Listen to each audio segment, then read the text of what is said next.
Good morning, my friends. I hope you're doing fantastic. Doesn't this feel like the old days when I used to hop on and say good morning with like a little point and shoot camera on the way to a wedding? Yes, that's what's happening today. So I wanted to bring it back old school, take you on a little behind the scenes today. Not a full behind the scenes, I still have that one to edit. So I'm bringing you along.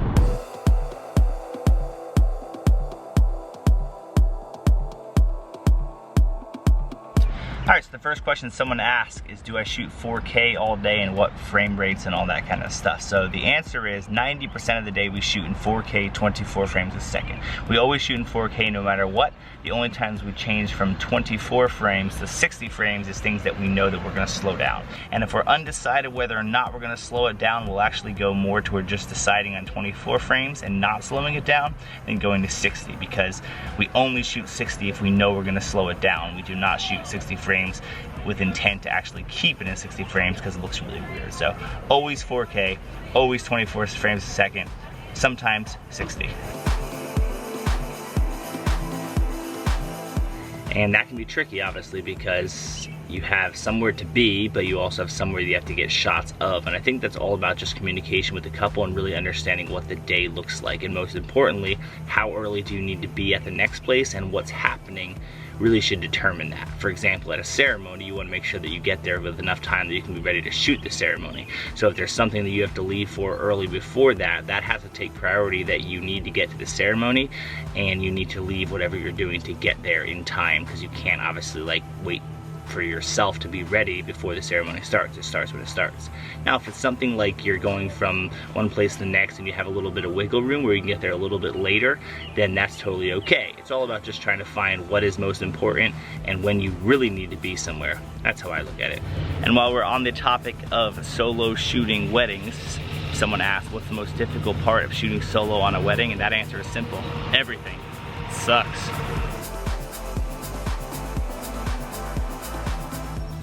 These are Banana Republic shoes. I got these shoes about 2 years ago at Banana Republic, and they were relatively expensive. Expensive for me, about $200, which I don't spend a lot of money on shoes, so I thought that was expensive. But they have been the most comfortable shoes like I've ever purchased. Like, they're legit as comfortable as some of the sneakers that I have and shoes that I wear. So I've been unbelievably happy with them. I only wear them to weddings, so they stay in relatively good shape and I just polish them up. But if I can find the link, I will definitely post it down below. No guarantees, because I don't even know if they sell them anymore. But I do think a great pair of shoes is like vital for a wedding, because you're on your feet a lot. They have to look good and they have to be comfortable.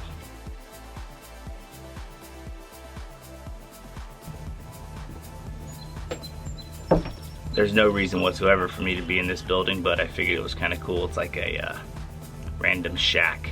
So someone asked what picture profiles we use in the GH5, and I actually have a video all about this, so instead of telling you all the settings and showing you my camera again, I will just link it below. That's the little hut that I was just in.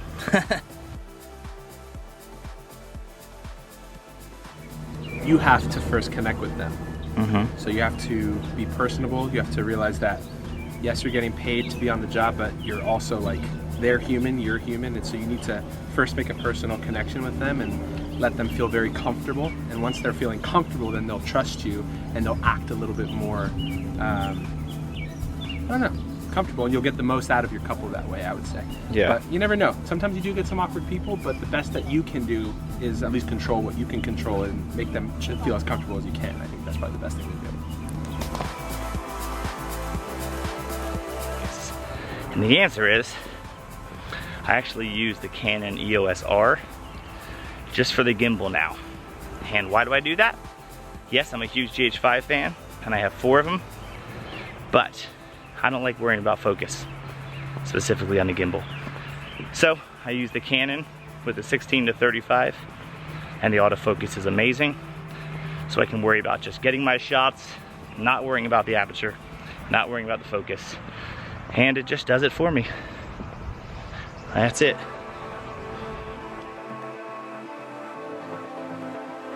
When do you get time to eat on a wedding day? You better just find time to eat. I suggest always packing your own lunch so that whatever time you find available to eat, you have it available and you can eat. If you are working all day, on your feet all day, and you barely drink water and you barely eat anything, you can feel very sick and pass out and get dehydrated. And obviously it would really suck if you were like shooting a wedding and then you just suddenly fainted. So definitely pack a lunch, find time to eat, and make sure you do it. 2 shooters always. There's not a way to get more and there's not a way to get less. Everyone gets 2 shooters every single time. And camera wise, we have 5 cameras. 4 of them are GH5s and 1 is a Canon EOS R. The EOS R are used strictly on the gimbal, as I mentioned before, and the GH5s are all identical picture profiles, and there's a lot of different lenses. So we all have different purposes behind every lens, when we use them, who uses them, which we'll talk about more throughout this whole event. But 4 cameras. We really only ever use 2 primarily. We use 2 additional ones during the ceremony, and then sometimes an additional one in the speeches or the reception, but we always have extras. So while we are on the topic of lenses and cameras and gear, someone asked, what are the top 2 lenses that I use on a wedding day? For me, it's easy. 45 1.2 and 75 1.8 I could use all day. I already know your answer, Pablo. What was yours? 25mm 1.2, 75mm 1.8. Yeah. And those are all micro 4/3, so they are all double the equivalent. So it's actually a 50mm for the 25, a 90 for the 45, and a 150 1.8 for the 75.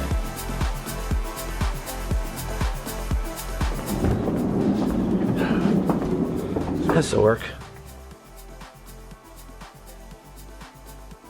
Another great question is, what happens if you get to a ceremony and it's a really old church, like a lot of these are, and the lighting is absolutely terrible? What do you do then? Our choice has always been that we just kind of make do with it. If the lighting is really, really bad, sure, we could put lights up, we could light things, we could try to make it look as good as possible. But I feel like if the bride and groom picked the church, they clearly knew about the church and knew kind of what they were getting themselves into. So I choose to just let the church be what it is.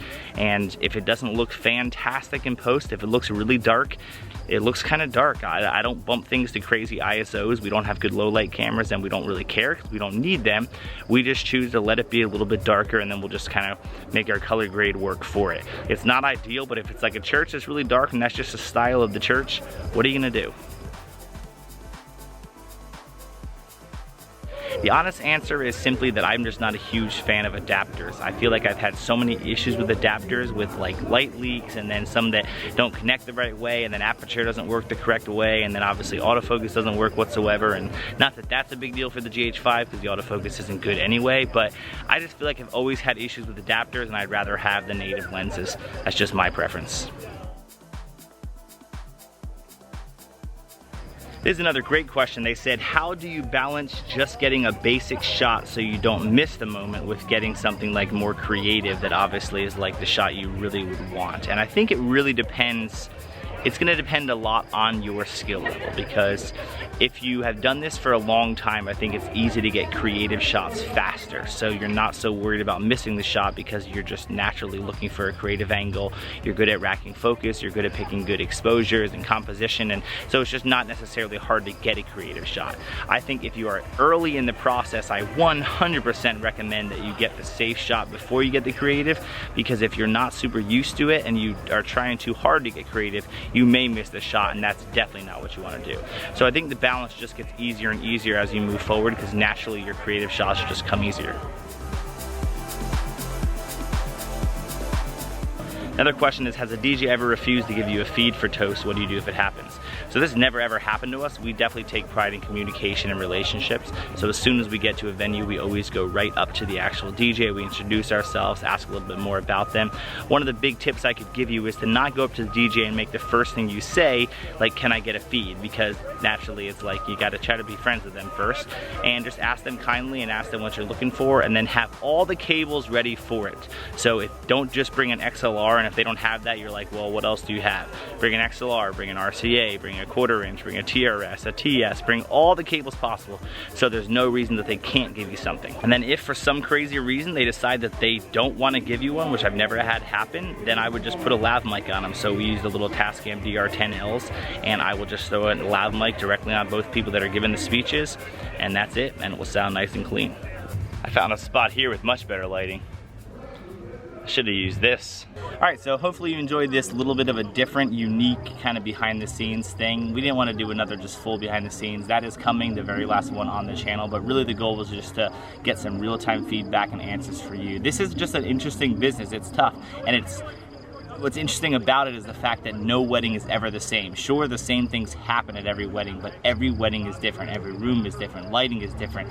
The bride and groom are different. The whole thing is. So we really think it's somewhat fun to just try to navigate like whatever comes our way. And I think it also has really made us better shooters overall. When we get to jobs that are actually just staged, like commercial shoots or anything, it's made us just be able to use our cameras incredibly fast. So one of the best tips I have for anyone that's starting out, if you're new to this, is to just shoot a lot. Practice shooting a lot. Literally go into your living room and put something on the table and try to get white balance as quick as possible, ISO as quick as possible. Tell your sister to stand up by a window and try to just work on getting lighting, because in a wedding you don't get a lot of time to do it. So it's really important that you just do your best of learning your camera inside and out and making it happen, and then just get better every single time that you get there, and you'll enjoy it. But thanks for hanging out with us.